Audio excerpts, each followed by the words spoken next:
A gente está aqui, podemos estar com os irmãos, né? Agradeço o irmão Rafael que nos convidou, é uma bênção. E para mim é um prazer estar aqui hoje de manhã. A gente deixou lá o centro, né? A gente congrega lá na central, mas estar aqui com os irmãos é um prazer para nós. Nós estamos estudando uma lição, né? Os irmãos estão acompanhando, né? A lição que fala, né, o Sermão do Monte, né? Fala sobre o reino de Deus.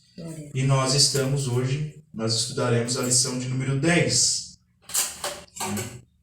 Uma lição muito importante quanto às outras, né? O Sermão do Monte. Eu acho que é o sermão mais famoso do mundo, né? E a gente vai... Obrigado, irmão. E a gente vai estudar hoje sobre Mateus 6, 19 ao 27, né? Que é a nossa base, a nossa leitura bíblica em classe também, que nós vamos ler. Eu não sei como é que os irmãos fazem aqui, mas eu vou fazer mais ou menos do jeito que a gente faz lá na central, né? Então, o nosso tema da nossa lição número 10 é: a nossa segurança vem de Deus, né? Nossa confiança, nossa segurança vem de Deus. O texto áureo diz: e disse-lhes, está em Lucas 12:15, para quem não tem a lição, de repente, e disse-lhes, acautelai-vos e guardai-vos da avareza, porque a vida de qualquer não consiste na abundância do que possui. Né? Esse texto também já dá para a gente fazer um estudo bíblico em cima, né? Acautelai-vos, né? Tem cautela, e guardai-vos, ou seja, né? Não pense nisso, né? Na avareza, porque a vida de qualquer não consiste no que ele tem, né? Se a gente fosse traduzir em poucas palavras esse versículo, né? A verdade prática, ela diz: não podemos colocar a nossa esperança nas riquezas deste mundo, mas sim em Deus. É uma lição um tanto difícil para a gente falar, porque é uma lição que vai falar de confiança, né? Quando às vezes a gente fala em confiança mais da boca para fora, né? A gente às vezes tem dificuldade de, quando chega a realidade na nossa porta, a gente às vezes quer fazer pelas nossas forças, né? Por aquilo que a gente consegue ter nas nossas mãos. É difícil a gente colocar a nossa confiança na mão de alguém. Eu tenho uma história bastante engraçada que fala de um equilibrista muito famoso na cidade. Ele botou um cabo de aço de um lado do outro no prédio, e aí veio uma multidão assistir ele e tal, e ele aí pergunta para a multidão: vocês acreditam que eu vou passar aqui me equilibrando nesse cabo de aço aqui, sem nada para me... E todo mundo: sim, acreditamos. E aí ele chama: então vem cá, vou botar você no carrinho de mão aqui e você vai comigo. Não. Eu até acredito que você faz isso, mas eu não vou botar minha vida em risco, né, acreditando que tu vai passar. Então, assim, às vezes a pessoa acredita, mas confiar é muito mais do que acreditar, né? Quando Jesus fala lá em João capítulo 3 e versículo 16, que é o finalzinho do versículo, né? Mas vai falar lá, o versículo mais famoso da Bíblia, né? O texto áureo da Bíblia, 3:16, que ele diz, no finalzinho, no começo, né? Porque Deus amou o mundo de tal maneira que deu seu Filho unigênito, para que todo aquele que nele crê não pereça, mas tenha vida eterna. Esse crer aqui, ele não é de acreditar, porque às vezes tem esse mau entendimento. A pessoa acredita, muitas pessoas acreditam que Jesus veio à Terra. Muitas pessoas acreditam, inclusive, que ele morreu e ressuscitou. Só que ela não coloca sua confiança nisso, na confiança da sua vida eterna. Então, crer, né, de acreditar, e existe o crer de confiar, que é o que esse versículo quer. Todo aquele que colocar sua confiança em Cristo não pereça, mas tenha vida eterna. Então, há uma distinção de acreditar e de colocar a nossa confiança. Eu queria que os irmãos, nós estamos num número suficiente aqui, para nós fazer a nossa leitura diária. É uma leitura, irmãos, que às vezes é deixada de lado, por conta do tempo, até inclusive, mas eu queria que os irmãos abrissem, e eu queria que fosse de forma, aqui mais, a gente pode fazer aqui para o irmão Rafael ler o Mateus 6:21, o Mateus lê e Filipenses 4:12 e 13. O outro irmão ali, o irmão pode ler também? Consegue ler também? Na Bíblia, Mateus 6:24. Vamos, a irmã. Pode ser, tudo bom? Benção, né? Ver a irmã aqui. A quinta-feira, então, Salmos 62:10, a irmã. A esposa do irmão Rafael, não. A outra, vamos ver o irmão. Como é que é o nome do irmão? Irmão Erivelto, lê a sexta-feira, Lucas 12:16 ao 18, então. E eu concluo ali no sábado, Eclesiastes 5:10. Pode ler, irmão Rafael, o Mateus 6:21. Pois onde estiver o vosso tesouro, aí estará também o vosso coração. Amém. O Mateus. Filipenses 4:12, né? Isso. 12:13. Sei bem o que é passar necessidade e sei o que é andar com fartura. Aprendi o ministério de viver feliz em todo lugar e em qualquer situação. Esteja bem alimentado ou mesmo com fome, possuindo fartura ou passando privações. Tudo posso naquele que me fortalece. 6:24? 6:24, isso. Ninguém pode servir a dois senhores, porque ou há de odiar um e amar o outro, ou se dedicará a um e desprezará o outro. Não podeis servir a Deus e a Mamon. Salmo 62:10. Não coloque o coração nas riquezas, né? Não confie na opressão, é isso, né? Isso. Nem vos desvaneçais na rapina das vossas riquezas. Aumento, não ponhais nelas o coração. Não confieis na opressão, nem vos desvaneçais na rapina. Se as vossas riquezas aumentam, não ponhais nela o coração. Nem. Lucas 12:16 a 18. E propôs-lhes uma parábola dizendo: a herdade de um homem rico tinha produzido com abundância. E razoava ele entre si, dizendo: que farei? Não tenho onde recolher os meus frutos. E disse: farei isto: derribarei os meus celeiros e edificarei outros maiores, e ali recolherei todas as minhas novidades e os meus bens. Eclesiastes, então, 5:10 para concluir, diz assim, ali é o tema, quem ama o dinheiro nunca se fartará, né? Então esse texto é bem interessante, que diz assim: o que amar o dinheiro nunca se fartará de dinheiro, e quem amar a abundância nunca se fartará da renda. Também isso é vaidade. Então a gente vê que a Bíblia, ela trata de dinheiro de uma forma bastante rígida, né? Bastante diferente até às vezes daquilo que a gente entende. Então às vezes a igreja, nós temos a preocupação às vezes de falar sobre o dinheiro, né? A gente tem essa dificuldade às vezes na igreja de falar sobre o dízimo, sobre a oferta, sobre os irmãos contribuírem para a obra. A Bíblia fala bastante sobre dinheiro, bastante mesmo. Então a gente vê aqui alguns textos bíblicos sobre o dinheiro, sobre, né, a avareza, né, sobre onde está o nosso coração, sobre a gente colocar o coração no lugar certo. Então a gente vê que a Bíblia, nós temos respaldo bíblico para falar sobre o dinheiro. Aqui não coloca o coração nas riquezas, né?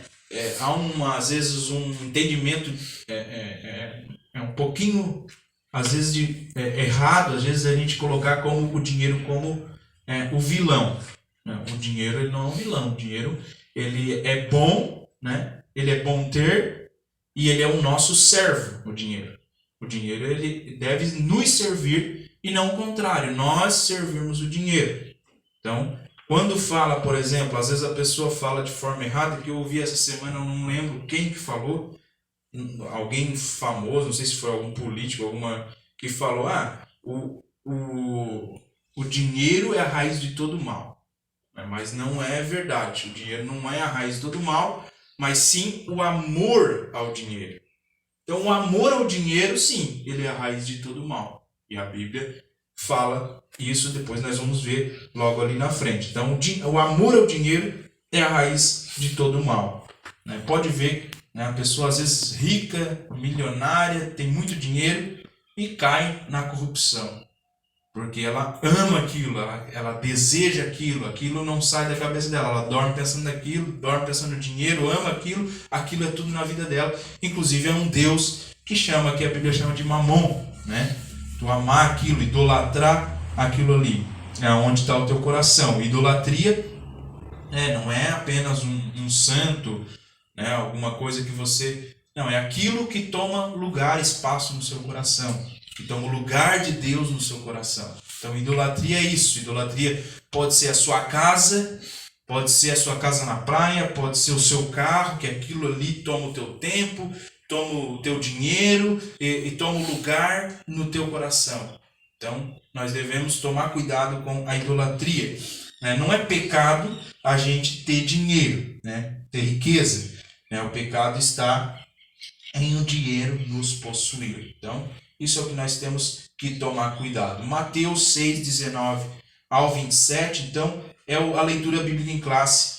E eu queria ler com os irmãos, eu vou ler o primeiro versículo, os irmãos sigam ali como está ali na lição, é Mateus 6, do 19 ao 27. Primeiro versículo diz: Não ajunteis tesouros na terra, onde a traça e a ferrugem tudo consomem, e onde os ladrões minam e roubam.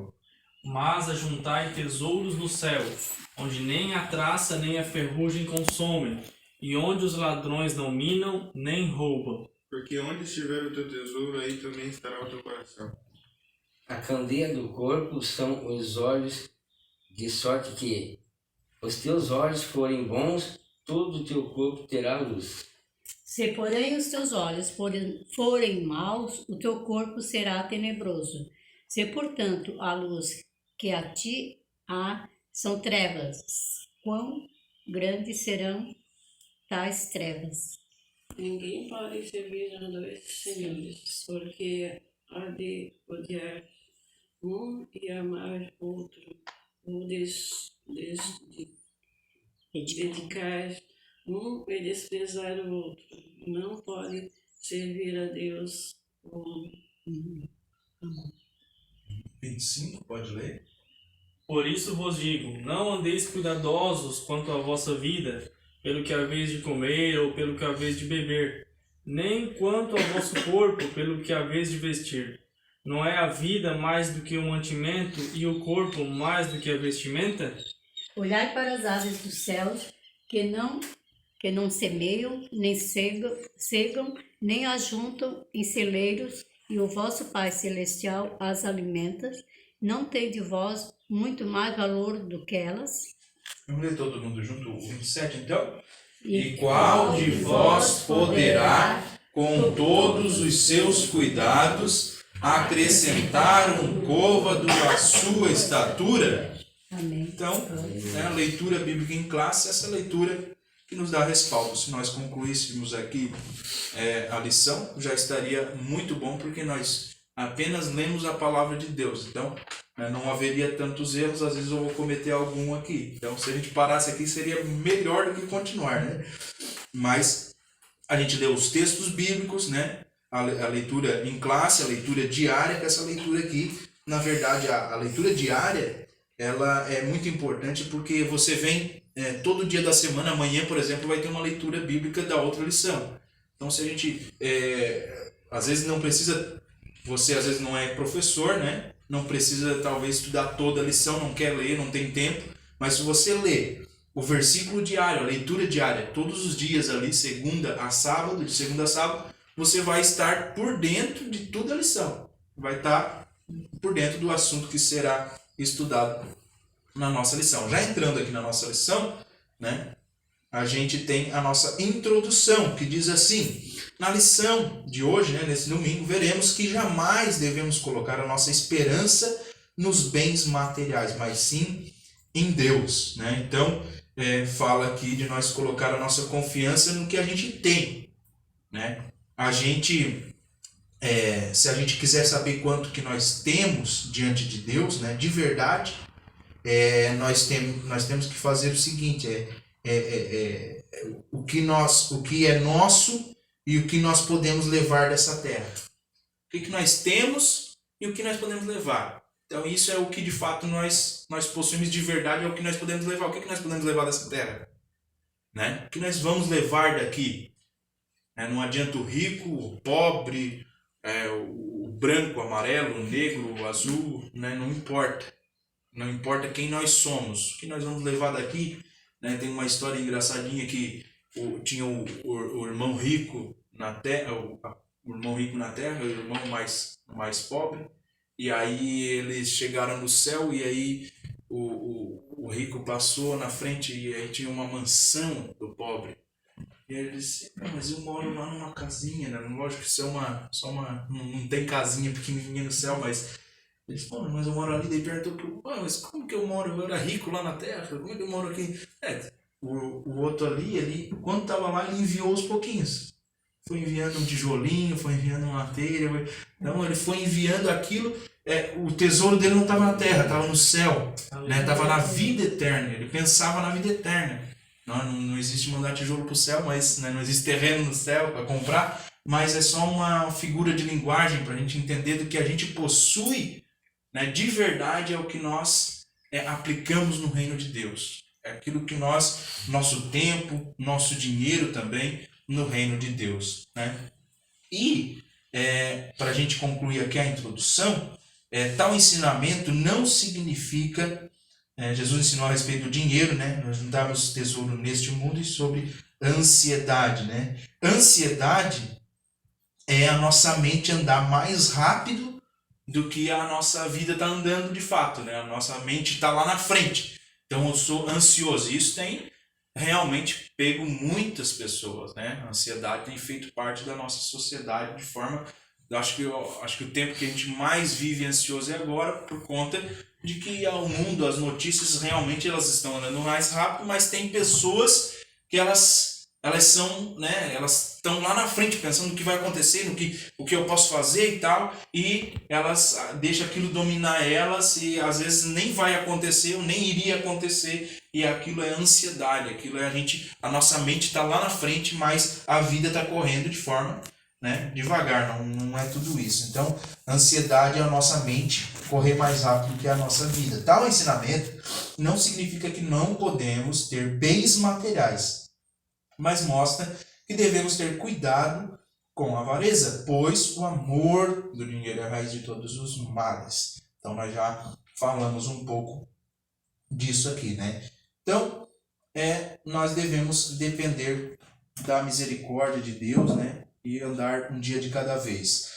O primeiro tópico, riqueza do céu e riqueza da terra, ele tem 3 subtópicos, e o primeiro subtópico vai falar sobre uma conciliação impossível. Ele vai falar aqui, já experimentamos o novo nascimento, somos novas criaturas e não devemos novamente ser dominados pela consciência dos nossos olhos, nem pela soberba deste mundo. Uma das tentações de Satanás quando o Senhor Jesus passou pelo processo de tentação foi o oferecimento dos reinos deste mundo, né, das riquezas deste mundo, quando Satanás leva Jesus lá naquele deserto, e aí ele vai lá no ponto mais alto e aí mostra o reino dos mundos, e aí esse versículo é bastante conhecido, e a gente pode entender aqui que realmente os reinos do mundo é de Satanás, né? Porque ele oferece para Jesus. E aí, como Jesus também, né, não estava interessado em ter aqui na terra, ele estava interessado no reino de Deus, né, nas coisas eternas, naquilo que o Senhor podia fazer, ele negou, logicamente, né? Mas a gente entende que os reinos deste mundo, né, a sociedade, ela inclusive os poderosos, grandes poderosos do mundo, eles são realmente, né, investidos ali de Satanás, né? O reino do mundo, ele é todo voltado para aquilo que não agrada a Deus. Então nós não devemos estar confiante de que o mundo vai melhorar, de que o Brasil vai melhorar, de que aqui na Terra a nossa vida vai melhorar, porque cada dia vai piorar mais, né? Então, nós temos base bíblica para isso. Então, nós não podemos achar que o mundo vai ser um lugar melhor, não. Nós temos que ter a certeza de que o mundo vai ser cada vez mais um lugar pior. Então, como nós somos novas criaturas, nós temos esse entendimento bíblico, né? As pessoas, às vezes, elas têm essa confiança de que as coisas vão melhorar, as coisas vão, né? Logicamente que daqui 3 meses pode estar, né, melhor a nossa vida, pode estar uma economia melhor no Brasil, pode estar diferente, mas biblicamente falando, o mundo, né, vai cada vez de mal a pior. Nós não podemos ter a esperança de que nós devemos ter a esperança de que nós vamos sair desse mundo logo, logo, né? Então, nós cantamos ainda ali no hino, né? Saudade, né?